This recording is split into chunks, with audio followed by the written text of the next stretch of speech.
It's my pleasure tonight to introduce our speaker to you. Harris Dockins is the minister at the Bethany Church of Christ in Olmsted, Kentucky. He's no stranger to us. He's been a lifelong friend to me. I can't remember not knowing Harris, really. His dad led singing for many a gospel meeting, and as young boys, we would play after services, and back then you went to every gospel meeting.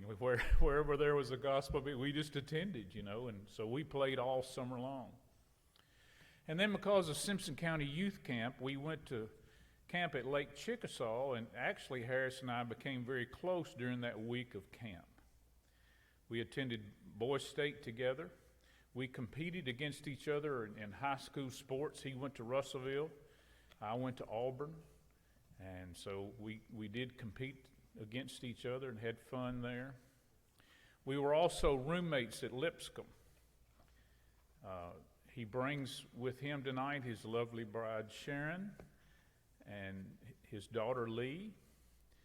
Lee participated in Special Olympics last weekend and proudly is displaying her medals tonight, so I'm sure you want to talk to her about that event after services tonight. But we're glad to have Harris.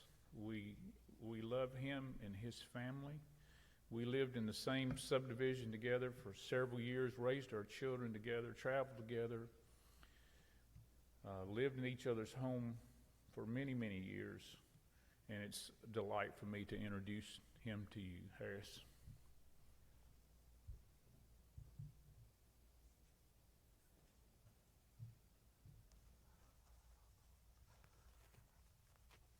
Wow, I really don't know who that old man is Steve's talking about, but I guess I'll have to go on and take it from here. Without a doubt, Steve and I have been friends for a lifetime. I can remember well when his mother would bring him as a small child to church, and she'd be holding him there, and my mother was holding me at the same time. But we have had a lifetime of friendship. And I cannot tell you anything that is that wonderful. And it is such of a joy to be here in Franklin tonight, and I always feel like I'm at home here in Franklin with all of you, and especially Steve and Janet. We sort of brought Janet and Sharon back with us from our time at Lipscomb, and I don't know if they're happy or sad about it, but it's the way it is. As I said, I'm so glad to be here. I'm so glad to be doing your series and being involved in the word hope and the idea of hope. And tonight I hope I can tell you some things that will be interesting to you about hope. I want to begin with something that I think is just sort of neat. I want you to think about your own name. Now, names are important to us all. I'm proud of my name. I know Steve's proud of his. Names mean a lot in different situations in life that we come up. Sometimes there are different people that call us by a certain name, and we know that person from that time. I'm very close friends with a man named John Emmett, and I'm the only one left really that calls him John Emmett, and he tells me all the time, he says, I know it's you because nobody else calls me John Emmett. If somebody calls Steve's son, I know immediately where they come from, because that's what Mr. John called him. But I want you to take the first name that you've got. And if you go by middle name like I do, you can use either one of them you want to, the H or the F, as I'm Frank Harris Dockins III. But I want you to take the first letter in your name, and I want you to apply a spiritual terminology to it. Think about some of those. Like with Steve, maybe you put salvation with it. With Janet, maybe you put joy and make it joy. With my daughter Lee, was looking at that one because I thought of Lee as being sort of a hard one to figure out. But I came up with liberated from sin. Now, every one of us can do that. And there may be lots and lots of different things that you could put. For Harris, I love happy. I love that idea of a smile and being happy and laughing. But I also love the idea of hope. Hope. And so I've attached that H word, hope. You do whatever word works with yours. I've enjoyed this. It's a little exercise that I've done for a while, and I've been sort of picking up different things for different weeks. And sometimes when I'm sitting alone, or sometimes when I'm on a tractor, or sometimes when I'm working one way or the other, I try to assign a different terminology to it. And I think that's fun to do. But tonight, I want us to do hope. We want to begin with a definition of hope. And as we look at the definition of the word hope, to desire with expectation of obtainment. Now, you know, there's a lot of different ways that all of us look at hope. A lot of different times that we use it. You may have seen someone today and they said, I hope something or another happens. Until it rained, there were a lot of people that were hoping for rain. I think about things that I hope for. I hope Sharon's going to go home and make me a chest pie because I love to sit down and eat that. And you can tell by looking at me that I love it. The rest of that story is very sad, though. I haven't had a chest pie that Sharon made in years and years and years because I came in one day from work, been farming all day, and I came in and Sharon had made a chest pie, and man, that thing looked so good. And so I sat down there and I ate the whole thing. I ate every piece of it. She says, I'm never doing that again because I don't want you dying on me right here in the kitchen. You know, you can have that hope for a lot of different ideas. You can hope to lose weight. I hope for that. Don't know as I'm working on it all that hard, but I hope for it. Maybe hope to be a millionaire. Of course, nowadays, a millionaire is not really that important. You hope to be a billionaire now. You know, a millionaire is sort of small change. Maybe hope for a new car. But as you and I are looking to use Webster's definition of thereof, to desire with expectation of obtainment. That's really the definition that I want you to use as you and I place hope in our lives. As we become people who use that hope. We all know what it is to desire something, to want something. And sometimes the things we want aren't good for us. Sometimes I don't even know what I do desire. I may desire a lot of different things. But I want you to look at this with a spiritual standpoint. I want you to look at it with an expectation. I love expectations. Great Expectations was one of my favorite books. Pip had great expectations. There were disappointments along the way. There were things that didn't work out right. But in the end, he fulfills those great expectations. I want you to have great expectations in your life. Now, a lot of times as we get beat down by the things that occur to us every single day, it becomes where that I just don't really have that great expectation. I don't expect good things. One of the saddest things I know of is sometimes we get to expecting bad things. We get to expecting disappointments. we get to expecting loss. And we all know that in this world, it's full of disappointments, it's full of losses, it's full of problems, it's full of anxieties. And sometimes I let those things affect me a lot.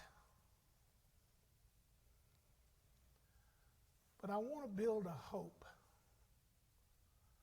that allows me to have the expectations that Jesus would have for me.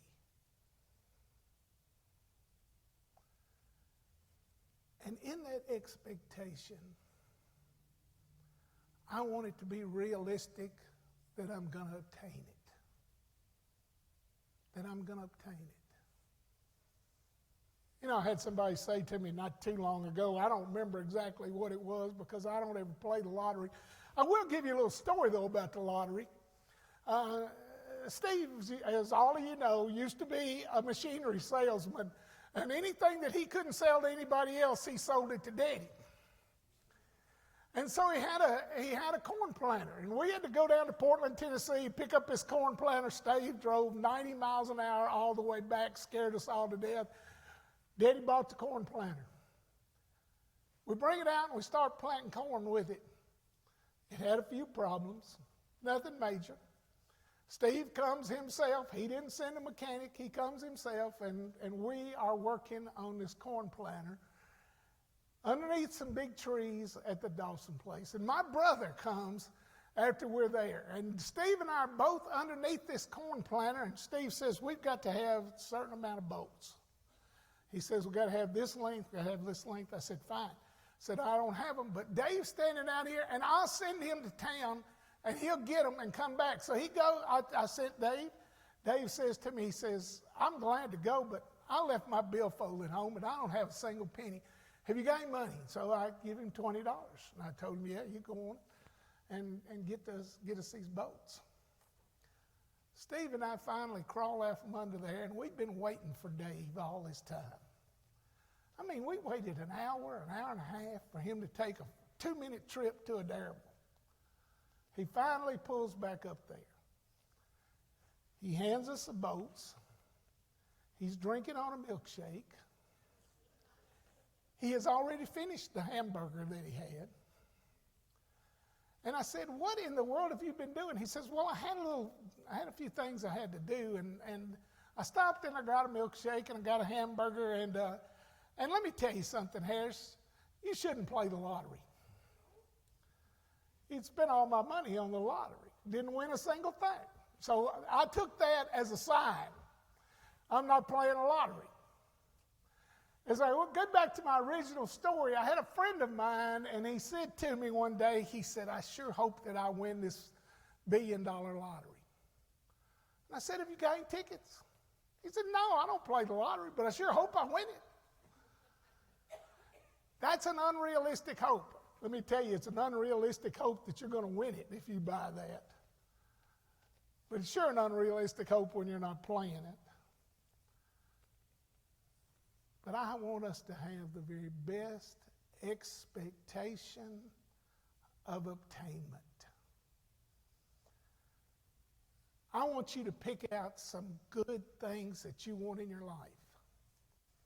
Now, I know all of us are going to start, and we got heaven out there, and we want heaven. Yes. Harris is all about going to heaven, and as old as Steve made me sound, it's not going to be long. But I want you to really focus on obtaining something that's a lot closer to you. I want you to find something that's really worthwhile and put that down as the thing which you are hoping for, that you are really trying to expect to obtain. And if you find something there, and maybe it's dealing with your children, maybe it's dealing with your spouse, maybe it's dealing with something else in your life, don't make it money. Don't make it money, because that's going to bring disappointment. And that's going to bring you something that's really not fulfilling. But if you've got something in your life that you see in the future, I want you to set that as your goal. And as you make that your goal, you are going to strive toward obtaining it. And you're going to hope. And you're going to trust. And you're going to work to make that true. Now, Steve gave me Isaac and Jacob to be the two people that I needed to go to. And it's in Hebrews, the 11th chapter, in the first verse, we see right there, now faith is being sure of what we hope for and certain of what we do not see. And then he goes on down and he talks about this great group of faithful men and women. And in this great group, we have two of those. He begins with Abraham, and he goes through all of these, and you get to Isaac and Jacob. Isaac and Jacob. You know, as I thought about them for a little bit, I couldn't find any scriptures that said they hoped for this. I couldn't find any scriptures that said they hoped for that. But let me tell you, I know that they had that expectation of something really good. You remember the promise that was made unto Abraham? God told him, says, through your seed I'm going to bless the entire world. I'm going to make you a nation. I'm going to make you a nation as plentiful as the stars in the heaven. You remember Abraham went a long time and didn't have a child? You remember Abraham was a nomad? But he held on to the idea that he was going to be a great nation. Now, there were times that he didn't always act just right. There are times that Isaac doesn't always act all right. There are times that Jacob is not the character that we would want him to be. Jacob's one of those people that really, sometimes I question his actions. But he came back. And he came back to that idea of a hope. And Jacob has those 12 sons. He's disappointed when he hears that Joseph, his son's been killed. He's upset. He's crying. I don't want you to think at all that as you and I are building hopes, that there are not in that hope sometimes setbacks. There are setbacks in that hope. There are things that don't work out the way that I wanted them to work out. I don't care who you are. There are things that have not worked out the way you had planned on them working or the way that you wanted them to work. But that does not negate the hope that lives in you. Now understand how important that is. That hope continues to live in you. Now as we begin thinking about hope, the very first point that I want you to get is that hope encourages. In fact, I think it's the greatest encourager of anything that there could ever be, is that you can be encouraged by the hope that lives within you. You know, we can encourage others with the hope that we have. If you've got a friend who's struggling, you've got a friend who has some problems, and maybe you see the disappointment in their lives, you can interject the hope that lives in you and help them. You see, there is nothing that encourages like true hope. That hope in Jesus Christ. We're going to talk a lot more about that. But let me tell you something else. Hope encourages you. One of the saddest things that I've ever seen are people who have lost all hope. People who have given up. People who have let their anxieties and their troubles and maybe their sickness and maybe their problems control their life to the point where that they don't have any hope anymore. And let me tell you, I think all of us have been on that road some. And if there's one thing that Jesus tells us in the hope that he gives us, is that he cares. And in the fact that he cares, that hope is delivered. Another way in which that you would look at that same verse there. Now, faith is confidence in what we hope for. I'm from the old version. I say, but it's being sure of what you hope for.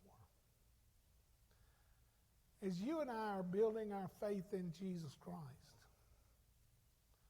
I want you to be absolutely sure that Jesus can deliver. Now, you're not absolutely sure that Harris can deliver. You're not absolutely sure that Steve can deliver.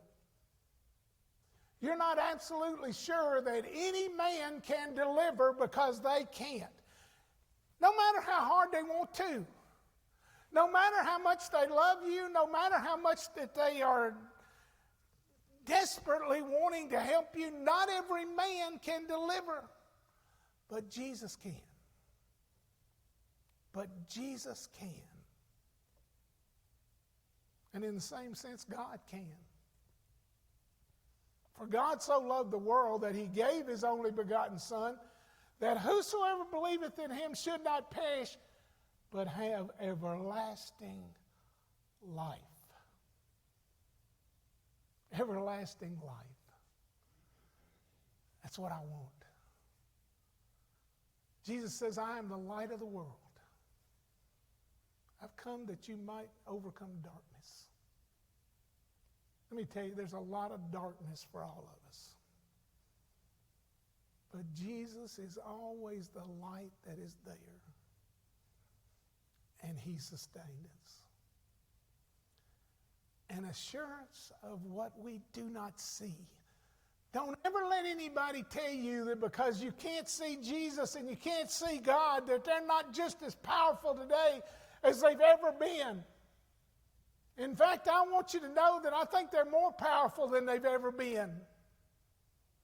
And that power is radiating through the world in us as those beacons of light who reflect the light of Jesus Christ. No, I don't have light myself.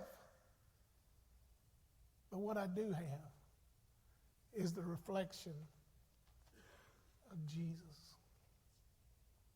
In the book of Revelation, it tells us that the Son, the S-U-N, is not in heaven because Jesus is the Son. And he is the light. And so does he shine in us. What greater encouragement could you ever have than that? In Jeremiah, the 29th chapter and the 11th verse, for I know the plans I have for you, declares the Lord, plans to prosper you and not to harm you, plans to give you hope and a future. Now you want to be encouraged?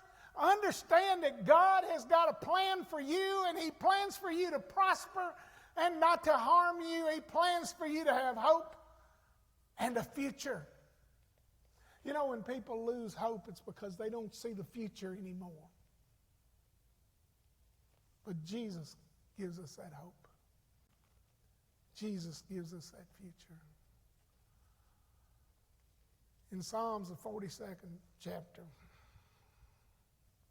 in the 11th verse, why, my soul, are you downcast? Why so disturbed within me? Put your hope in God. For I will yet praise him, my Savior and my God. Now remember what I told you. Don't ever put your hope in a man. I know that all of us probably have done it at some time. Maybe we put it in our parents, maybe we put it in our children. But understand the place for your hope is in God.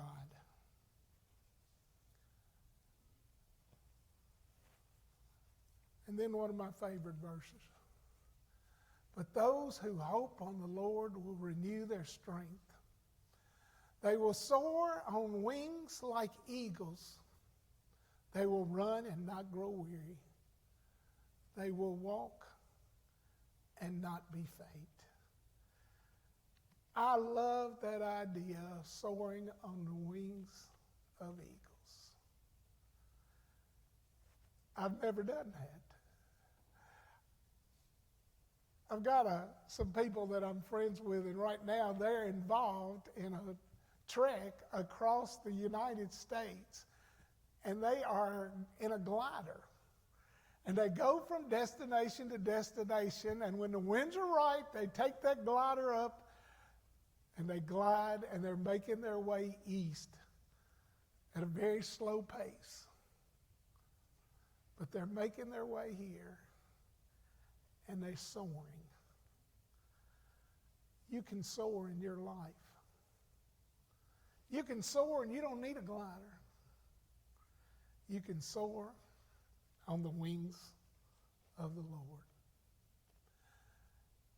The next thing that I want you to realize is that hope is only effective with the truth.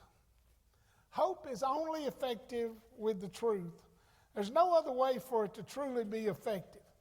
Everything else is going to be something which we are disappointed in. But base it on the truth. And that's what you and I need to be people who are doing, is following the truth. There are so many things that are false. There are so many lies that are told. And you know, a lot of times we buy into the lie. We buy into something that is not the truth. But we need to be people who are searching for the truth. You remember when Paul speaks about those brethren in Berea, and he says they are more noble than those in Thessalonica because they search the scriptures daily to see what is the truth. What is the truth? Every one of us, we need that assurance.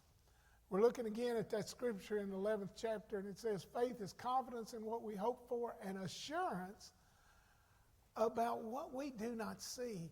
Let me tell you that the only way that you can have a hope that is filled with assurance is if it's based on the truth. And it has to be that it's based upon the truth. Jesus tells us, come unto me, all ye that are weary and are heavy laden, and I will give you rest. Take my yoke. Take my burden. All of the burdens that we have in this life, Jesus is willing and he is able to carry us through them. So he tells us. He tells us in the scriptures, just as he told the apostles. You remember when Peter and James and Andrew and John were all mending their nets, working on their boats. They had been fishermen. He says, come and follow me. Come and follow me, and I will make you fishers of men. Those words still ring true today. When he tells us to come to me. Come to me.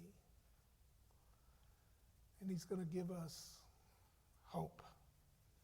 He's going to give that which we need so desperately. In Ephesians, the 4th chapter and the 14th verse, he concludes that great passage on unity and that great passage on one Lord, one faith, one hope. There is one body, and one Spirit that you are called to, and one hope that belongs to you. Understand the idea of it. You cannot put your hope in anything else but Jesus, to keep him secured, to draw him close to you. And when you do that, you'll be basing your life on the truth. Hope. Hope is what the truth truly is. It's what we need to be developing as our part for truth. It's what needs to become the great motivator to us all, and something that we continue to use in every single way.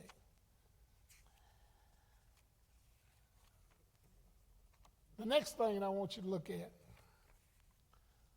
is the idea that hope is an attitude which sustains us.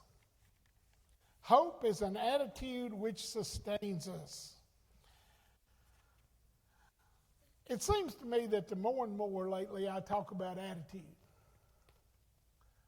Maybe it's because we're around so many people that have different kinds of attitudes. Some of them are good and some of them aren't so good. I know that when I used to cut tobacco with Daddy, and everybody, especially those of us who were younger, we would become, let's just say we would become weary with being out there. And we'd begin to complain. And I always remember him doing the very same thing every time. He'd take that tobacco stick and he says, "You think you need an attitude adjustment?" I never saw him hit a single person. But every one of us adjusted our attitudes just a little bit. You know those little ducks and chickens that you see, and you can wind them up in the back, and you set them down and they hop? I sort of like those things. You know what? I need to get a little bitty knob right here, and what it is an attitude adjustment knob. And I guess I could trust Sharon to be in charge of it, and I'd let her adjust my attitude right there. There is nothing more important for any of us than to have a good attitude. More than anything else, hope is all about attitude. Hope is all about attitude. George Bernard Shaw said 2 things define you: your patience when you have nothing at all, and your attitude when you have everything. Voltaire said the most important decision you make is to be in a good mood. And I love the one that Winston Churchill, one of his great quotes: attitude is a little thing that makes a big difference. I was amazed to find out that the word attitude, it really comes from an Italian word, and what it means is posture. And that's been carried over into the Latin and into the Greek and then into the English vernacular, and it says, literally, it's how you carry yourself. And you know, that's what attitude is, and that's what you show the people who are around you, is how your attitude is, and just what you're thinking in your attitude. I want to have an attitude that sustains my hope. And by doing so, I think you can have a totally different outlook on life. In 1 Corinthians 13, it ends that most famous chapter maybe in the entirety of the Bible. And now these 3 remain: faith, hope, love. But the greatest of these is love. I know we're talking about hope today, but a true hope cannot be separated from the idea of your faith and your love. And the reason that Paul writes that the greatest of these is love is because that is the motivation that allows you to build a hope that's based on a faith. You see, the entire motivation of the Bible is love. It's the love of God. From the very beginning, God loved Adam and Eve. He wanted good things for them. And then they chose sin. And that separated man from God. But God intended for man to be back in the proper relationship with him. And so he sent his son. He sent his son not to be a king, not to be a ruler, but to be a sacrifice. And Jesus loved us enough to die on the cross.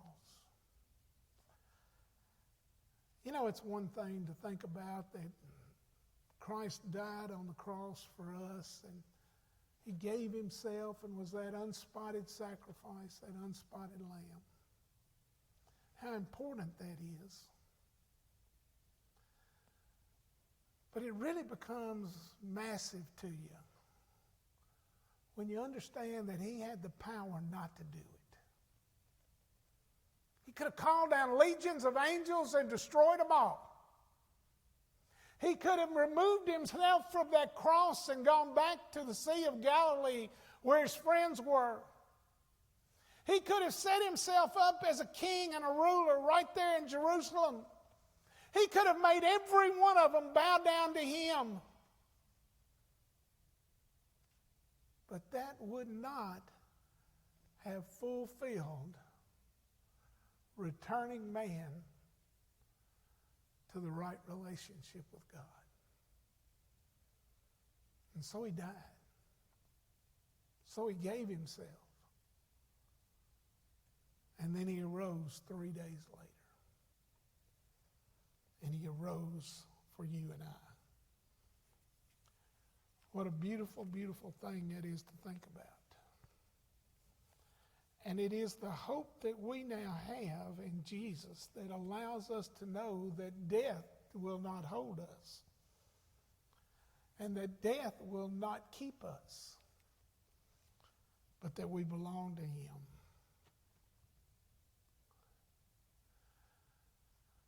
Faith is being sure of what we hope for and certain of what we do not see. Do you have an attitude today that allows you to know that Jesus went to the cross and that he died? And you see, if you have a faith that allows you to do that, then you have a hope. Let us hold fast the confession of our hope without wavering. He who promised is faithful. And that one who promises is Jesus Christ. And he is going to return again. And he is going to take us home with him. May your unfailing love be with us, Lord, even as we put our hope in you. As we're drawing to the end, what's your hope based on? Is your hope based on Jesus Christ? In Colossians, the 1st chapter and 27th verse, to them God has chosen to make known among you, the Gentiles, the glorious riches of his mystery, which is Christ in you, the hope of glory. I think we all forget this. That the reason we really have hope is because Christ is in us. He abides with us. His Spirit dwells within us. When we put him on in baptism, when we have our sins washed away and we come in contact with his blood, the Spirit dwells in us. And now, as Colossians says, which is Christ in you, the hope of glory. And then from Proverbs, the 24th chapter, know also that wisdom is like honey for you. If you find it, there is a future hope for you, and your hope will not be cut off. Today, I don't want your hope to be cut off for any reason. I want it to be that it stands strong and that it always remains a big part of your life. That it always is something on which you continue to dwell. There's a song that I love, and I'm going to sing it as we close. And I want you to sing along with me, and I'm sure you know it. My hope is built on nothing less than Jesus' blood and righteousness. I dare not trust the sweetest frame, but wholly lean on Jesus' name. On Christ the solid rock I stand, all other ground is sinking sand. All other ground is sinking sand. Thank y'all so much for having me, and I appreciate the opportunity to be with you. And I hope that all of us will meet together in heaven someday. Thank you.